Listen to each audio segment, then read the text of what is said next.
Bismillahirrahmanirrahim. Assalamualaikum warahmatullahi wabarakatuh. Alhamdulillah, nusholli wa nusallimu ala Rasulillah wa ala alihi wa ashabihi wa wala. Para pemirsa, saudara-saudaraku dimanapun Anda berada, seringkali ada pertanyaan ya, atau lebih tepatnya mempertanyakan mengapa Muhammadiyah tidak menunggu sidang isbat dalam menentukan awal Ramadan, ya, Lebaran, Syawal, dan Zulhijjah. Nah, perlu diketahui bersama, ya, pertama, bahwa isbat, sidang isbat itu ya, dilakukan dalam kerangka metode ru'yah, di mana hilal pada tanggal 29 perhitungan bulan Hijriah itu menjadi penentu apakah bulan yang berjalan ya, sudah berakhir atau masih berlangsung, sehingga diistikmalkan, digenapkan menjadi 30 hari. Nah, karena harus melihat di tanggal 29 itu perlu konfirmasi. Nah, atas dasar inilah mengapa kemudian pemerintah dan beberapa ormas lain yang masih menggunakan ru'yatul hilal itu memerlukan sidang isbat untuk memastikan apakah hilal berhasil dilihat atau tidak. Nah, oleh karena itu, dengan demikian sidang isbat dalam hal ini dibutuhkan bagi mereka yang masih menggunakan ru'yah. Lebih tepatnya ru'yah bil fi'li atau bil aini. Nah, sedangkan Muhammadiyah ya, mengapa tidak menggunakan sidang isbat untuk penetapan? Karena Muhammadiyah menggunakan hisab, ilmu falak, astronomi sebagai penentu. Ya. Kalau dalam ru'yatul hilal yang digunakan oleh pemerintah dan ormas lain, hisab atau astronomi juga digunakan, tetapi sebagai pemandu. Nah, ini bedanya. Kalau pemerintah menggunakan astronomi, ilmu hisab atau ilmu falak sebagai pemandu untuk meru'yah, sedangkan di Muhammadiyah, hisab, astronomi atau ilmu falak itu digunakan sebagai penentu awal atau akhir bulan. Nah, karena dijadikan sebagai penentu astronominya atau ilmu falaknya, maka Muhammadiyah melakukan isbat secara ilmi. Ya, tidak menggunakan sidang isbat ya, yang sifatnya ru'yah bil fi'li. Nah, inilah mengapa kemudian Muhammadiyah dapat menentukan ya, mengisbat kapan awal bulan, akhir bulan seperti Ramadan, Syawal, dan Zulhijjah ya, lebih dulu atau lebih awal atau jauh-jauh hari ya, menetapkannya karena berdasarkan ya, penentuan dalam kerangka ilmu falak atau astronomi. Jadi ilmu hisab yang digunakan Muhammadiyah sebagai penentu, bukan sebagai pemandu ya. Jadi al-hisab al-falaki ya, indal Muhammadiyah muthbitun ya. Jadi hisab astronomi itu dalam Muhammadiyah menentukan, menetapkan kapan awal bulan Hijriah itu berlaku. Nah, ini yang pertama ya, bahwa memang ada perbedaan dalam menggunakan metode. Jadi yang hisab tidak bisa dipaksa-paksa untuk ikut atau mengikuti hasil sidang isbat yang melakukan dengan metode ru'yah bil fi'li. Jadi memang sudah beda alurnya ya. Nah, itu perlu dipahami. Kemudian yang kedua ya, mengapa Muhammadiyah ya, tidak menjadikan sidang isbat sebagai penentu ya dalam mengawali Ramadan, Syawal, dan Zulhijjah. Ya.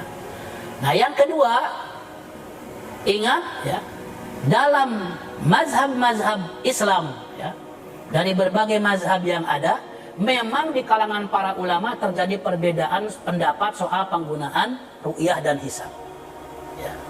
Nah, bagi mereka yang mengerti hisab bisa berpegang dengan hisab ya, bisa mengikuti ya, para ulama hisab. Tapi mereka yang mau berpegang dengan ru'yah juga silahkan. Sehingga di Muhammadiyah, ru'yah dan hisab itu setara. Tidak lebih tinggi dari yang lainnya. Oleh karena itu, Muhammadiyah tetap menghormati kaum muslimin yang masih menggunakan metode ru'yah bil fiqli itu. Muhammadiyah tidak merasa paling benar. Muhammadiyah tidak menyalahkan yang masih menggunakan ru'yah. Tapi Muhammadiyah malah mengakui, menghormati, dan mendoakan. Walaupun kita berbeda metodenya, berbeda hasilnya, kita saling mendoakan agar ibadah umat Islam yang berbeda-beda ini semuanya diterima oleh Allah Subhanahu wa Ta'ala. Ya. Nah, jadi hisab dan ru'yah itu sejajar, sepadan. Itulah pandangan resmi Muhammadiyah. Yang ketiga, ya, apakah berbeda dengan pemerintah itu merupakan pelanggaran? Ya, apalagi ada yang menyebutnya sebagai pelanggaran syariat. Harus diingat ya, bahwa dalam hadis riwayat Imam Muslim ya, yang sering disebut dengan hadis Quraib karena berasal dari seorang ya, tabiin atau mungkin juga bagian dari sahabat ya, yang merupakan muridnya Ibnu Abbas radhiyallahu anhuma ya, dalam hadis tersebut disebutkan bahwa mengikuti ketetapan pemerintah itu tidak berlaku secara mutlak ya. Nah, pada saat itu khalifahnya bukan lagi presiden nih, apalagi bukan lagi menteri ya. Ini khalifah, yakni Muawiyah bin Abi Sufyan ya radhiyallahu an. Ya, waktu itu menetapkan awal Ramadan di hari Jumat. Ya. Tapi Ibnu Abbas yang tinggal waktu itu di Makkah Madinah menetapkan ya, awal Ramadan di hari Sabtu.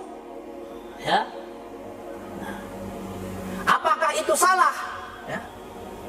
Ditanya oleh Quraib ya, rahimahullah ta'ala ya, wahai Ibnu Abbas, kenapa tidak mengikuti ru'yahnya Muawiyah saja? Kata Ibnu Abbas, hakada amarona Rasulullah sallallahu alaihi wasallam. Beginilah Rasulullah menyuruh kami. Jadi tidak ada keharusan ya, untuk melakukan atau mengikuti ya, pendapat atau ketetapan pemerintah jika ada ahli ilmu di dalamnya. Ya. Nah, di sini Ibnu Abbas radhiyallahu anhu telah mengambil ya, ketetapan yang berbeda dengan Muawiyah yang saat itu sebagai khalifah. Nah, itu sebagai dalil syar'i di mana orang bisa saja berbeda pendapat dengan pemerintah. Ya. Mengapa demikian? Nah, ini sekaligus yang ketiga. Karena penetapan Ramadan, Syawal, Zulhijjah itu urusan ibadah. Urusan ibadah tidak bisa dipaksakan kepada orang lain. Mengenai kaidah hukmul hakim yarfa'ul khilaf, bahwa ketetapan pemerintah dapat menghapus, mengeliminir perbedaan pendapat, kaidah ini harus diterapkan secara proporsional. Karena kata para ulama, hukmul hakim yarfa'ul khilaf, ketetapan pemerintah dapat menghapus perbedaan itu dalam masalah peradilan, fil qada, bukan dalam masalah ibadah. Kalau masalah ibadah itu urusan keyakinan. Orang tidak bisa dipaksa-paksa melakukan ibadah tertentu kalau berbeda dengan apa yang dia yakini. Makanya pemerintah Indonesia sudah benar. Pemerintah Indonesia sudah benar dengan mengizinkan ya, ormas-ormas yang lain atau komunitas Islam yang lain yang punya ketetapan berbeda dengan pemerintah dalam hal penetapan Ramadan, Syawal, dan Zulhijjah. Jadi pemerintah Indonesia sudah top, ya, sudah mengambil sikap yang tepat. Ya, di mana pemerintah Indonesia mengayomi, dalam hal ini Kementerian Agama ya, mengayomi seluruh ormas Islam, seluruh pemikiran dan kelompok Islam yang ada untuk mengamalkan ibadah sesuai dengan keyakinannya. Ya. Nah, oleh karena itu kita bersyukur punya pemerintah yang demokratis, ya, tidak memaksakan dalam masalah ibadah. Tapi kalau sudah masalah peradilan, perundang-undangan, nah itu baru tidak boleh lagi ada pertentangan ketika pemerintah sudah menetapkan.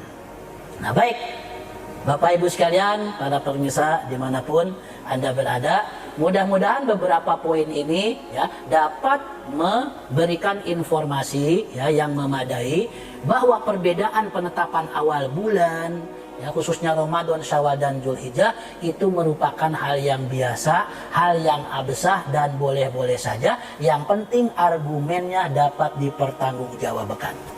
Dan pemerintah Indonesia juga sudah mengizinkan, ya, mempersilahkan, mentoleransi. Nah ini malahan yang aneh, kok yang bukan pemerintah malah maksa, nah, gitu ya. Jadi berarti dia gimana? Dia tidak taat kepada pemerintah Indonesia yang mengizinkan untuk adanya perbedaan, ya, menghormati perbedaan yang ada di kalangan tubuh umat Islam. Jadi kita bersyukur punya pemerintah yang demokratis, ya, pemerintah yang mengerti perannya secara proporsional. Demikian, ya, sehingga kalau ada ormas Islam yang memutuskan, ya, Ramadan, Syawal, dan Zulhijjah yang duluan atau berbeda dengan pemerintah itu tidak melanggar ketentuan syariat dan juga tidak melanggar ketentuan negara karena negara kita juga mengizinkan hal tersebut. Demikian, mari kita saling menghormati satu sama lain, saling mendukung satu sama lain, dan saling mendoakan satu sama lain dalam perbedaan ini. Semoga umat Islam dalam berbagai keragamannya ini tetap semuanya iman Islamnya, ibadahnya diterima oleh Allah Subhanahu wa taala. Amin ya rabbal alamin. Nasrun minallah wa fathun qarib wa basyiril mu'minin. Wassalamu alaikum warahmatullahi wabarakatuh.